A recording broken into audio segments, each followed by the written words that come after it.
Bismillahirrahmanirrahim. Student, I am Dr. Nadra Hamid and I am going to teach you the topic of shoulder joint today.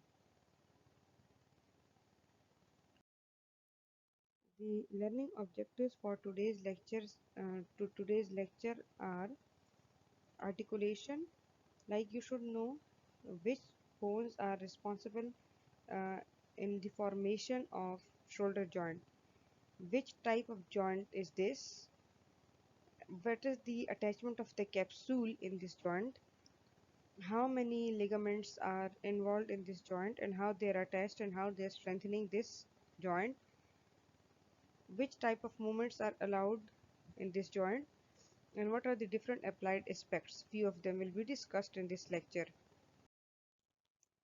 Coming towards the main topic, that is the shoulder joint. First of all, if we see the articulation of this joint, you will be seeing that this joint is between the rounded head of the humerus. This is the rounded head of the humerus, this gray portion. Why it is gray? It is covered by hyaline cartilage. ठीक है, आपको मैंने पहली भी एक दफ़ा lecture में बताया था कि जो आर्टिकुलर सर्फेसिस होती हैं वो हाइलाइन कार्टिलेज से कवर्ड होती हैं. Clear? And this is the articular surface of the humerus that is involved in the formation of the shoulder joint, that is the rounded head of the humerus. Okay, this rounded head will be fixed in this pear shaped concave glenoid cavity. This is called glenoid cavity. This is actually humerus.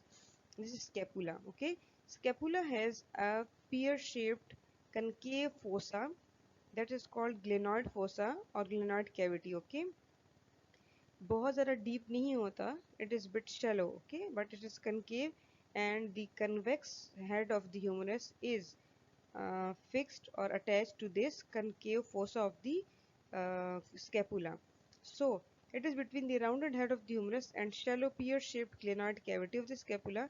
The articular surfaces, as discussed earlier, are covered by the hyaline cartilage, and the glenoid cavity is deepened by fibrocartilaginous rim that is called glenoid labrum.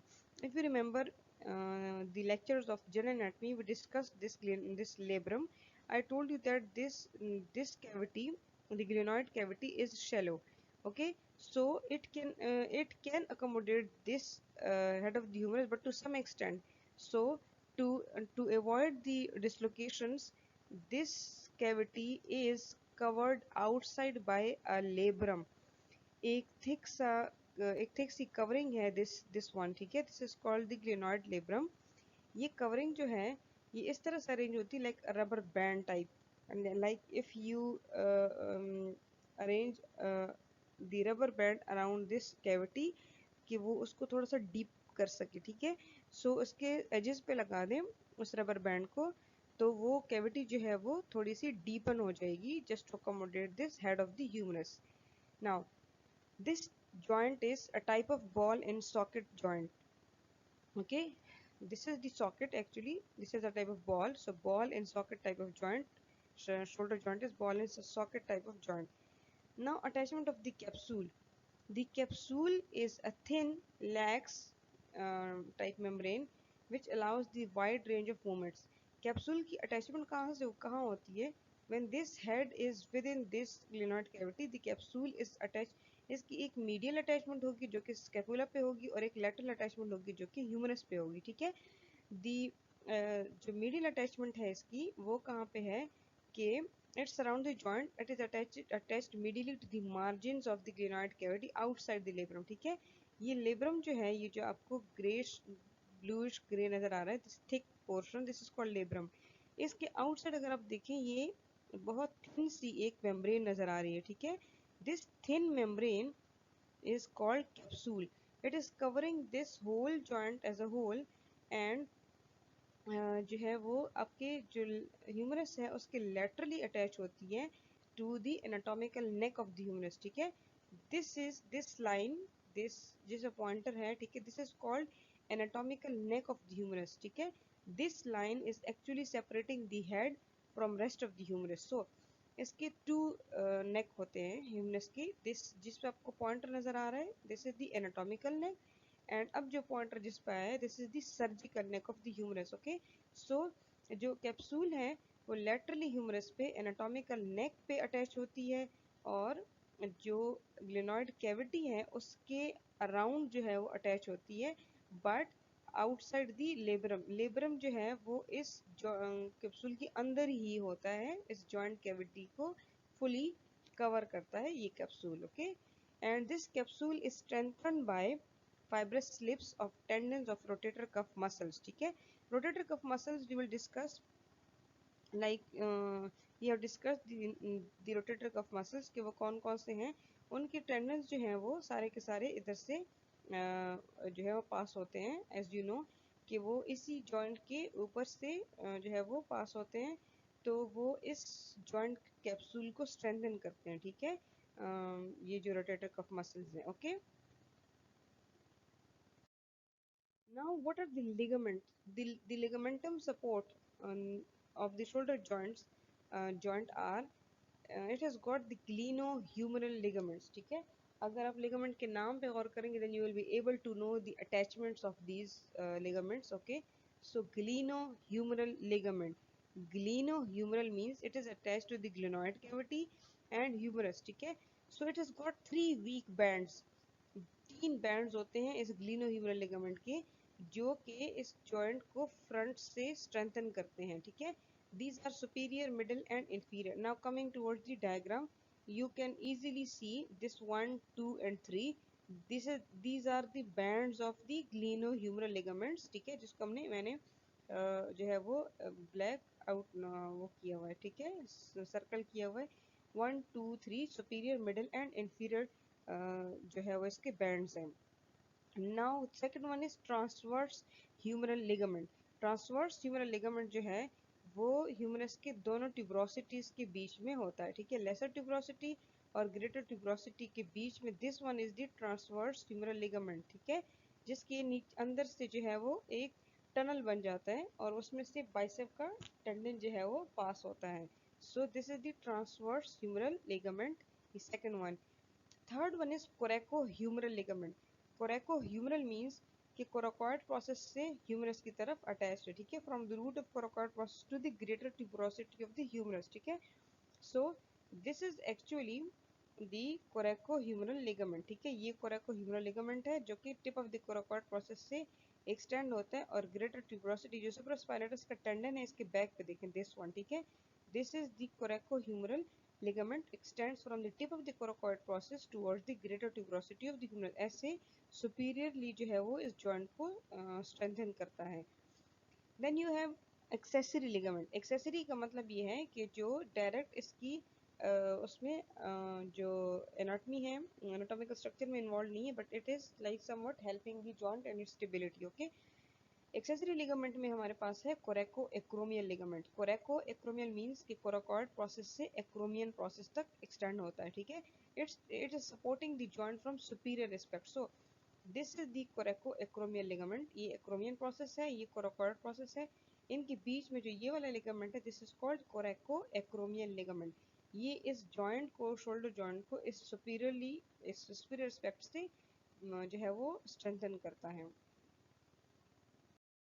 Now attachment of the synovial membrane. Synovial membrane जो है हमेशा याद रखें कि वो joint cavity के अंदर होती है, like it is covering the capsule. ठीक है, वो कैप्सूल को अंदर से कवर करती है। The synovial membrane of the shoulder joint is attached to the margin of the cartilage covering the articular surfaces. ठीक है, इसका मतलब ये है कि जो आर्टिकुलर सर्फेसिस हैं, ठीक है, उसको उसके मार्जिन को ये कवर करती है। This is the synovial membrane, see the pointer, this synovial membrane. The inside जो आपको मैरूनिश रेड लाइन नजर आ रही है, it is actually covering like this. ठीक है, ये जो पूरे जॉइंट की जो इंटरनली ये हालाइन कार्टिलेज है इसको कवर कर रही है, again going like this and again उसके बाद हेड ऑफ द ह्यूमरस पे आके इसको पूरा जो है वो कवरिंग प्रोवाइड कर रही है। सो इसने जॉइंट कैविटी को इंटरनली फुली जो है वो लाइन किया होता है साइनोवियल मेम्ब्रेन ने। It forms a tubular sheath for the tendon of the bicep. ठीक है, जो बाइसेप का जो टेंडन है जो पास होता है बिटवीन दी जो इंटरट्यूबरकुलर सल्कस था ह्यूमरस में बिटवीन टू ट्यूबरोसिटीज, उसमें से जो टेंडन पास हो रहा है उसका बाइसेप का, उसको भी जो है वो कवर प्रोवाइड करता है। It forms subscapularis bursa beneath the subscapularis muscle। Okay, through anterior wall of the capsule. जो सबस्केपुलरिस मसल है उसके नीचे जो है वो सबस्केपुलरिस बर्सा बनाता है, और वो जो है वो उसको जो है वो फ्रिक्शन प्रोवाइड करता है। ओके, वो आगे नेक्स्ट उसमें हम पढ़ लेंगे नेक्स्ट स्लाइड्स में।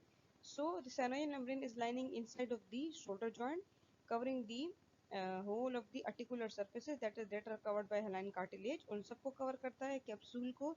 जैसे अगर आउटसाइड ये कैप्सूल अटैच्ड है, दिस इज द कैप्सूल, ठीक है, आर्टिकुलर कैप्सूल लिखा हुआ है यहाँ पे, इसकी इंटरनली प्रेजेंट है, सी इसकी इंटरनली इसको लाइन कर रहा है, ठीक है। इधर भी जो आर्टिकुलर कैप्सूल है, ये आपको ये जो सेक्शन दिखाया गया है, ठीक है, ये इसमें आपको साफ नजर आ रहा है कि आर्टिकुलर कैप्सूल की इनसाइड जो है वो ये शोल्डर जॉइंट कैविटी जो है वो इसको कवर कर रही है। The nerve supply is from axillary nerve and suprascapular nerves, ठीक है। एक्सिलरी नर्व भी यहीं से पास हो रही है, and suprascapular nerves are also passing through this joint, so giving the nerve supply to this joint. So the nerve supply is from axillary and suprascapular nerves. Now movements, हमेशा एक trick याद रखें, the most stable joint will be the least mobile, okay, और vice versa, means the most mobile joint will be least stable, ठीक है। जो stability है that is inversely proportional to the mobility, ठीक है।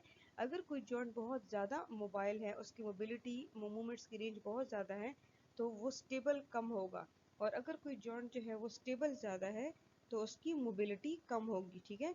लेकिन शोल्डर जॉइंट में it is most mobile joint, ठीक है, एंड लीस्ट स्टेबल, ठीक है। स्टेबिलिटी इसकी बहुत कम है और मोबिलिटी इसकी ज़्यादा है। So it is offering allowing wide range of movements, ठीक है, जिसमें extension, flexion, extension, medial rotation, lateral rotation, abduction, adduction and circumduction जो है वो पॉसिबल है।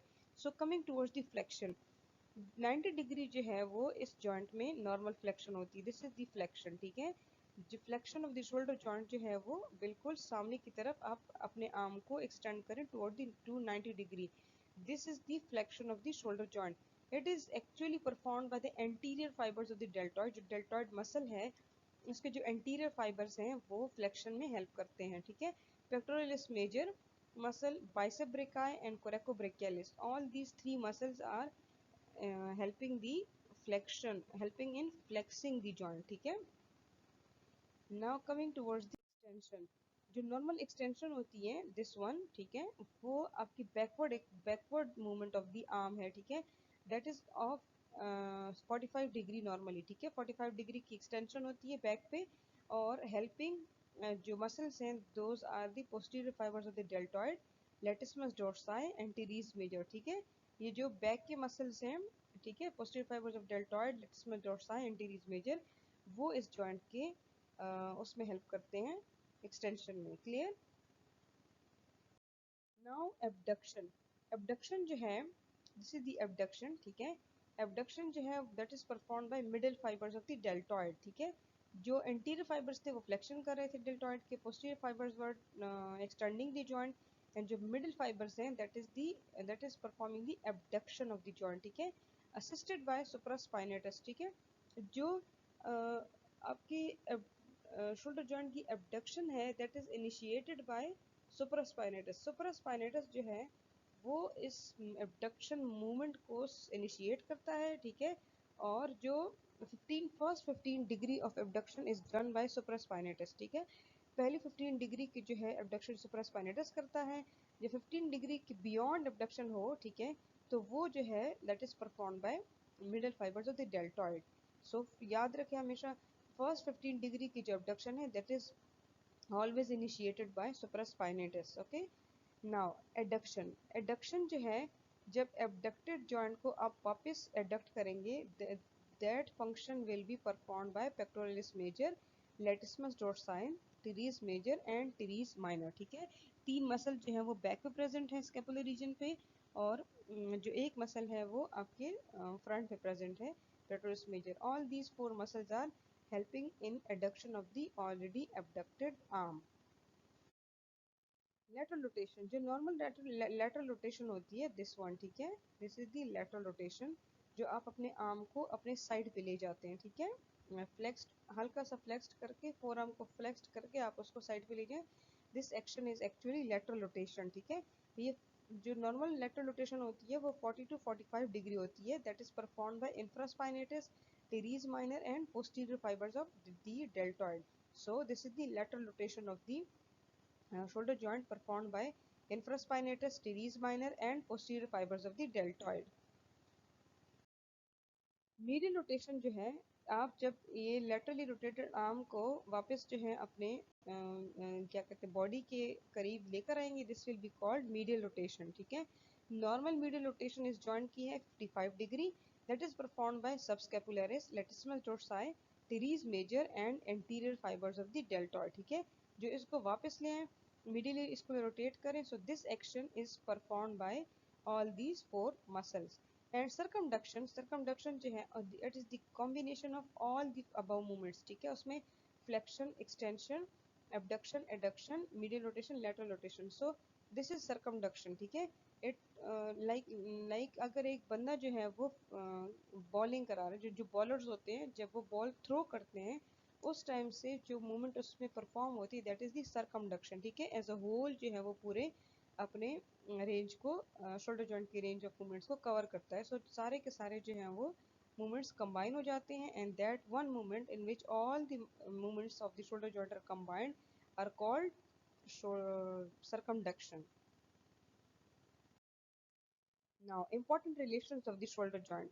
रिलेशंस का मतलब ये है कि इस जॉइंट, ये जो शोल्डर जॉइंट है, इसके एंटीरियरली क्या क्या प्रेजेंट है, इसके पोस्टीरियरली क्या क्या प्रेजेंट है, सुपीरियरली क्या क्या चीज़ें प्रेजेंट है, और इंफीरियरली क्या क्या चीज़ें प्रेजेंट है। Why are you studying relations, ठीक है। रिलेशन की क्या इंपॉर्टेंस है, एंड रिलेशन की इंपॉर्टेंस ये है दैट इट हेल्प्स इन जैसे कोई सर्जिकल अप्रोच करनी हो, for example for any dislocation, for any कोई पैथोलॉजिकल कंडीशन हो, कोई डिसेबिलिटी हो जॉइंट में, सो यू मस्ट नो, चाहे वो किसी भी एंगल से हो, चाहे वो एंटीरियरली हो, पोस्टीरियर हो, सुपीरियर, इंफीरियर, और आप जहाँ से भी इस जॉइंट को अप्रोच करना चाहें, देन यू शुड नो कि इस जॉइंट के एंटीरियर, पोस्टीरियर, सुपीरियर और इंफीरियर क्या क्या चीज़ें ऐसे इंपॉर्टेंट प्रेजेंट हैं कि वो आपसे डैमेज ना हो, ठीक है। सो these are the importance, this is the importance of the studying relations. So anteriorly, इस जॉइंट का जो एंटीरियर पोर्शन है, ठीक है, फ्रंट पे इस जॉइंट के एंटीरियरली प्रेजेंट है हमारे पास subscapularis muscle, this is the subscapularis muscle, जो कि शोल्डर जॉइंट के, ये शोल्डर जॉइंट है, ठीक है। इसको कट सेक्शन दिखाया हुआ है, ग्लेनॉइड लेब्रम है, ठीक है। ये जो ब्लूइश डार्क ब्लू नजर आ रहा है, ग्लेनॉइड लेब्रम, ठीक है। इस जॉइंट के एंटीरियर आपके पास प्रेजेंट है सबस्कैपुलरिस मसल। इस जॉइंट के एंटीरियर आपके पास प्रेजेंट है एक्सिलरी वेसल्स, एक्सिलरी आर्टरी और एक्सिलरी वेन, ठीक है। ये एक्सिलरी वेसल्स हैं, और साथ में ब्रेकियल प्लेक्सस है, ठीक है। आपको नजर आ रहा है ये जो येलो येलो है, ये ब्रेकियल प्लेक्सस के नर्व्स है, ठीक है। सो पोस्टीरियर कॉर्ड आपको सामने नजर आ रहा है, पोस्टीरियर कॉर्ड नजर आ रहा है। So brachial plexus, axillary vessels and subscapularis muscle, these three are the anterior relations of shoulder joint. Posterior relations में you have infraspinatus, this is the infraspinatus muscle, ठीक है, ये वाला, and you have teres minor, ठीक है, the second one is teres minor. infraspinatus के just below जो है वो teres minor है। so ये दोनों जो हैं, जो पॉइंटर है, ये दोनों आपके posterior relation of the shoulder joint में आते हैं, ठीक है। now superiorly जो है you are having supraspinatus muscle, ठीक है। superiorly जो है वो आपके पास supraspinatus muscle है, और सब एक्रोमियल बर्सा, ठीक है। दिस इज दी सब एक्रोमियल बर्सा, दिस वन जो आपको ब्लू ग्रीन ग्रीन नजर आ रहा है, ठीक है। दिस इज दी सब एक्रोमियल बर्सा, ये एक्रोमियन प्रोसेस है, उसकी बिलो है, सो सब acromion means below acromion bursa. कोरेको acromial ligament, ठीक है, ये कोरेको एक्रोमियल हम पहले पढ़ चुके थे, this one the कोरेको acromial ligament, this is the superiorly present ligament. And deltoid muscle, ठीक है, ये डेल्टॉइड जो कट सेक्शन है, ये डेल्टॉइड का दिखाया हुआ है, ये भी इस जॉइंट के सुपीरियरली प्रेजेंट है। सुपीरियर मतलब ऊपर से देखिए आप जॉइंट क्या क्या नजर आ रहा है, ठीक है। आपको नजर आ रहा है subacromial bursa, this deltoid muscle and coracoacromial ligament and supraspinatus muscle, ठीक है। supraspinatus this one जो कट, जो सबएक्रोमियन के नीचे जो टेंडन नजर आ रहा है, this is the supraspinatus muscle. inferiorly क्या क्या present है? Inferiorly you are having the long head of triceps. This is the long head of triceps. ये देखिए, this is the long head of triceps. Axillary nerve, ठीक है, axillary nerve, this is the axillary nerve जो कि इस joint के below present है, ये बिलो है, ठीक है, फिर एरिया है, इसमें you are having long head of triceps, this axillary nerve and posterior circumflex humeral vessels, okay, posterior circumflex humeral vessels, ये देखें पोस्टीरियर सर्कमफ्लेक्स ह्यूमरल आर्टरी जो है वो इस जॉइंट के बिलो प्रेजेंट है। सो ये तीन जो है ये इसके इंफीरियर लेयर्स में प्रेजेंट है। Tendon of the long head of biceps passes through the joint, ठीक है, जो आपको पहले ये बताया था कि जो इंटरट्यूबरकुलर सल्कस था between two tuberosities of the humerus, उसमें आपके पास हो रहा था लॉन्ग हेड ऑफ बाइसेप का टेंडन, जिसको साइनोवियल मेम्ब्रेन ने कवरिंग प्रोवाइड की हुई थी, and emerges below the transverse ligament, और ट्रांसवर्स लिगामेंट की बिलो जो है वो टेंडन जो है वो बाहर इमर्ज हो जाता है।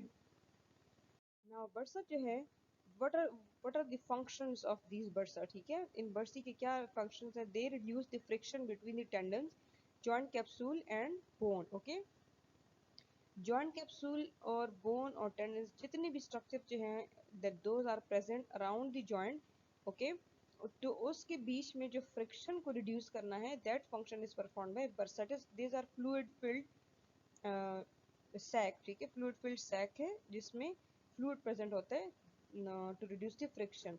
दे are liable to be inflamed following injury of the rotator cuff muscles, okay, अगर रोटेटर कफ मसल्स जो हैं सुपरास्पाइनेटस, इंफ्रास्पाइनेटस, सबस्कैपुलरिस और टेरिस माइनर, अगर इनमें कोई इंजरी हो जाती है तो ये बर्स से जो है ये most likely to be inflamed, inflammation हो जाती है, ठीक है।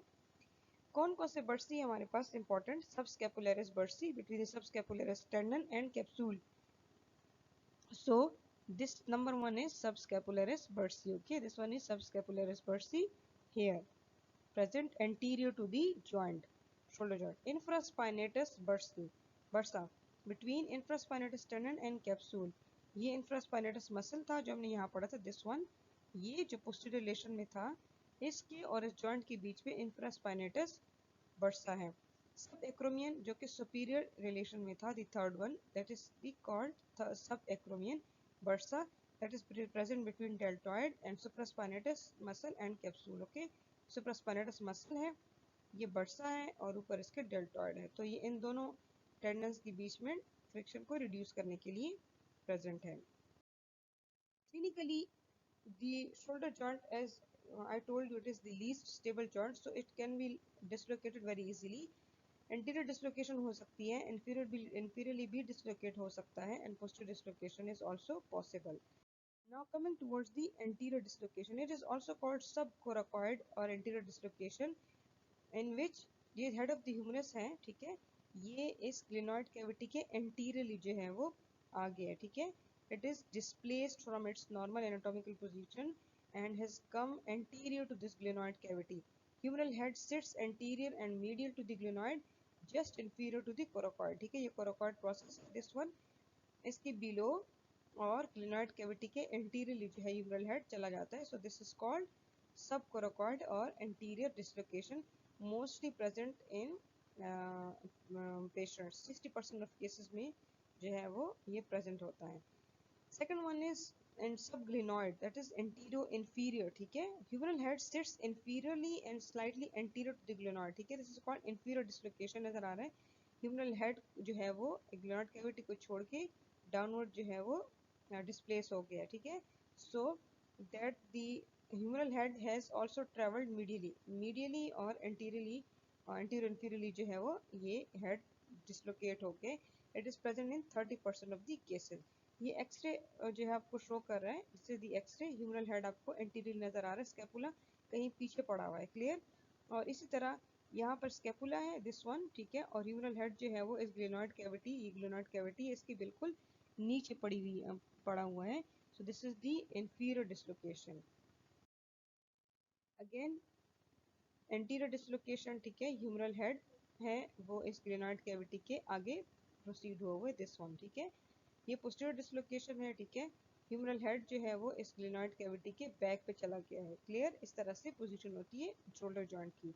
और ये है इंफीरियर डिसलोकेशन जिसमें जो हेड है वो ग्लेनोइड कैविटी के जो हेड को देखें ये ग्रेश ये ग्लूनॉइड कैविटी के इंफीरियरली जो है वो जाके हो गया, ठीक है। Posterior dislocation, the top of the humerus is displaced towards the back of the body, ठीक है। ये humeral head है जो कि बॉडी के बैक पे चला गया है, मीन्स ग्लूनॉइड कैविटी से डिस्प्लेस हो गया। Most likely to be related to seizures and electric shock. अगर कोई फिट्स की हिस्ट्री है पेशेंट में, ठीक है, उसकी वजह से भी इस तरह की हो सकती हैं डिसलोकेशंस।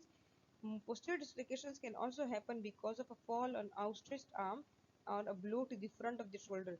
If if anybody has got a blow on the front of the shoulder, ठीक है, लड़ाई शड़ाई हो गई है, कोई रेसलिंग हुई है, कोई बॉक्सिंग हुई है, ठीक है, तो उसके बीच में जो पेशेंट को शोल्डर के फ्रंट पे ब्लो पड़ गया है, so it can also cause posterior dislocation, okay. या एक बंदा जो है वो काफ़ी हाइट से गिर गया है, बट उस वक्त उसका जो है जो आर्म है वो जो है वो बाहर की तरफ प्रोट्रूडेड था, लाइक उसका आर्म जो था वो बाहर की तरफ स्ट्रेच था। और उस टाइम जब वो जो है वो ग्राउंड पे when the person falls on the ground with an outstretch arm, it can cause posterior dislocation of the shoulder joint. Thank you so much, students. And for your assistance, I will suggest to search the shoulder joint anatomy on KenHub YouTube channel. KenHub, उसमें आप search करें shoulder joint dislocation, sorry, shoulder joint anatomy, तो वो आपको काफ़ी सारे जो है उसमें पॉइंट्स क्लियर हो जाएंगे when you will see the 3D images on that video. Okay, thank you so much.